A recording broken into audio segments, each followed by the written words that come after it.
My marriage is failing and I don't know what to do. This is probably going to be a long one. I'm not very good at putting my thoughts/feelings into words, so sorry if I seem to ramble. My husband, 27M, and I, 28F, got married 9 months ago, and have been together for 4 years. My husband is the type of person that stays to himself unless it's absolutely necessary or completely unavoidable. He's quiet, and doesn't really talk to anyone unless he really enjoys their company. He's a gamer, and prefers to spend his free time alone playing video games. We joke that he's a hermit, because he hates leaving the house. If we do have to go anywhere, he gets really anxious after about an hour or 2 in public before he's begging me to go home. On the other hand, I love talking to people I care about and seeing them often. I like for my husband to be nearby or in the same room whenever possible, even if we're doing different things. I take every chance I have to get out of the house, but I don't really enjoy going places and doing things by myself. I try to find those little opportunities for connection, but it's been a struggle. Now the problem, 3 nights ago, we got into an argument that ended with me sobbing, begging him for more attention and affection, and my husband telling me, "I ask about your day and eat dinner with you sometimes. You should be grateful for that, what more do you want?" I'm not even sure how the argument started that night, but it wasn't the first time we've had this fight, and it's gotten progressively worse since the wedding. Whether it's his phone or computer, my husband is always glued to a screen, and he doesn't even bother to look up at me when I try to talk to him. It has gotten to the point where he will come home from work and sit outside in 95-plus-degree heat for hours to play on his phone without being disturbed. He'll only come inside for food or to use the bathroom until it's time for bed, and he'll do this all without ever saying a word to me. I've told him I was lonely and that I missed his company. I've asked if he lost interest in spending time with me. In the past, we tried to find solutions. Sometimes we'd follow through, and sometimes we didn't. Lately his response is always, "I'm a boring person, and I'm just really tired from the heat, it's summertime, we live in the southern US and he works construction." But his comment about being grateful is a new low for us, and while emotionally I'm still starving for his attention, I don't know how to move past this. I know my husband idolizes his parents' marriage, separate and content. They spend most their time apart, and only really come together for meals and sleeping, and the occasional check-in or serious conversation here and there. While I adore my in-laws and can clearly see how in love they are, I do not want my own marriage to be like theirs at all, and my husband knows this. So why should I be grateful for the bare minimum, if I can even call it that? What the fuck does that even mean, anyway? Does he think I don't deserve more? Am I not worth the effort to him? I'm angry. I'm hurt. I am so fucking sad. I don't want to wear my wedding ring. I don't want to share a bed with him. I'm not even interested in talking to him anymore. I've come to the realization that I don't want to be with someone who makes loving me feel like a chore. My best friend thinks I should try talking to him again, tell him how I feel and try to work it out. I don't think it will get us anywhere, as there's no point in having the same conversation in hope that it will suddenly change things. We've tried couples therapy before getting married. It did help us through some problems we were having, shout out to the Gottman method, but my husband complained about it a lot. He didn't see the point of the activities we did each session and straight up refused to do the homework assigned to us. I'd suggest trying therapy again if I thought it would help, but I don't see any outcome that makes me feel like he's paying me more attention without making my husband miserable. Divorce feels like a massive jump, and it would be super messy. Both of our names are on the deed to the house, all of our money is in one shared bank account, and his mom just co-signed for a car with me and added it to her insurance policy to help us save money. Our state requires a minimum 6-month separation period before filing. My husband has made it clear that he's 100% against divorce being the solution to our problems, so I don't think he would let it be a peaceful or easy separation. Even now, as I type this, my husband is outside, watching a movie on his phone. He hasn't made a single attempt to talk to me today, except to ask if I paid a medical bill. I've been crying ever since he told me to be grateful. I feel trapped in a failed marriage. It's like the last 4 years were all for nothing, and I don't know what I'm supposed to do in this situation. Update: my marriage is failing and I don't know what to do. First off, I want to say thank you to everyone that commented. I read as many as I could. You guys are not very nice, but this is Reddit, and I do appreciate some of the insights offered. Second, I want to answer some reoccurring questions. 1. No, my husband was not always like this. I knew he was an introvert because we were friends for 2 years before we started dating. I fell in love with all his little personality quirks, and we've had long discussions about both of our expectations long before the idea of marriage was ever on the table. I never wanted to fix him, nor did I ever expect him to change himself for me. However, I don't expect the internet to understand the intricacies of a relationship between two individuals based off one post. In the beginning of our relationship, I gave him his space when he needed it, but he would always return the affection that I needed from him. This avoidant behavior began right before we got married, more on this later. 2. My husband is not autistic. He was tested twice as a child, as I found out from my MIL. He's just very antisocial. Together, we have a very small and close-knit group of friends that he really enjoys being around. Outside of those chosen few, he doesn't like people. However, we both have untreated yet high-functioning ADHD. 3. It was my husband's idea to do couples therapy before getting married. At the time, there was nothing wrong in our relationship. Simply put, we both saw the benefits that premarital counseling could have for us in the long run: how to effectively communicate emotions, how to properly resolve arguments, sharing household responsibilities, and keeping our marriage interesting 5/10/50 years down the road.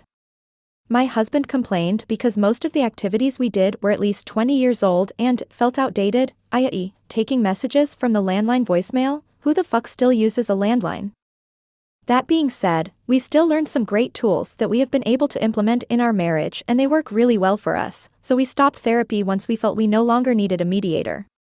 Finally, the update. Buckle up, y'all, this is about to be a long one. Sunday night, I decided I was going to leave.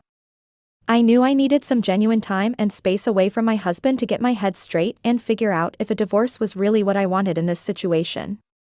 So I called my parents and arranged for them to keep my dog for a couple of weeks.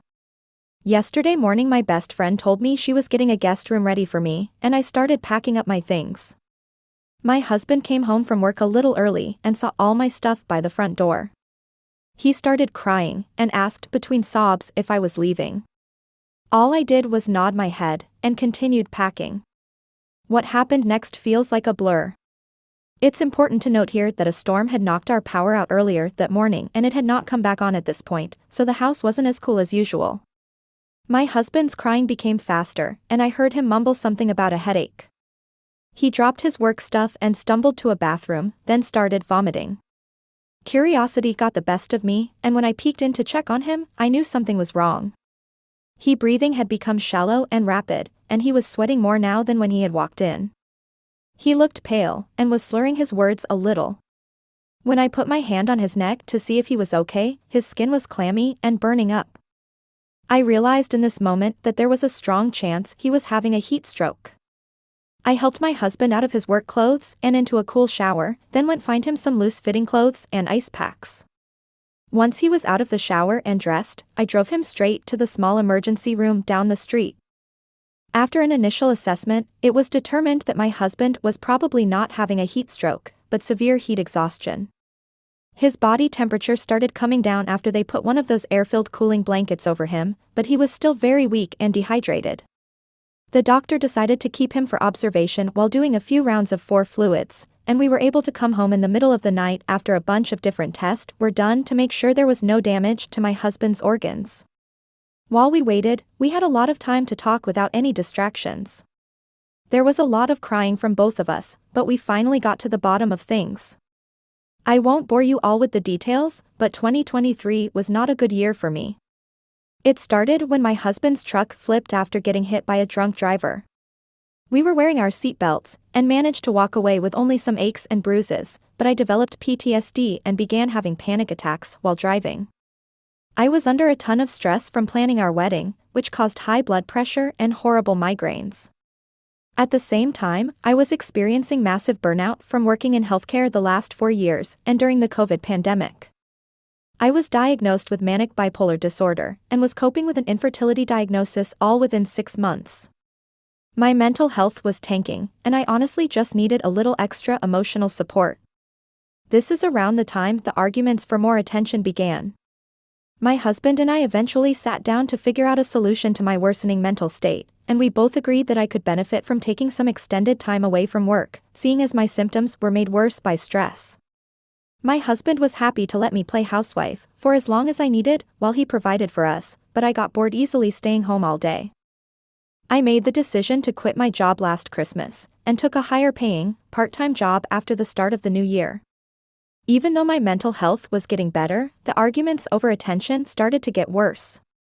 My husband started to withdraw a bit, and what started as, "Give me 15 minutes to finish this game, then we can watch a movie or go grab food," turned into, "Go ask a friend to hang out," or, "Pick up some extra shifts at work if you don't want to stay home."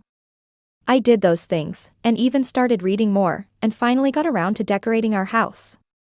It was clear he wanted his space, so I kept busy. I tried to find things to do together that he might enjoy, so we've planned 4 vacations over the next year for us to look forward to, our first trip being just 2 months away. I still felt lonely and continued to ask for affection, but it only made him withdraw more, and as summer started, his reason was being too tired from the heat.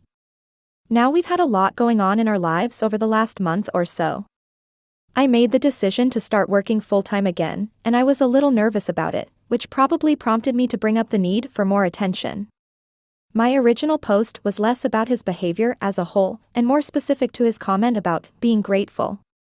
This comment was completely out of character for my husband and caught me off guard. In the moment, my feelings were hurt, and I truly believed he meant what he said, that I should be grateful for bare minimum treatment. It made me question our entire relationship, and whether or not this marriage would work if that's how he truly felt. Needless to say, the heat really was messing with his head.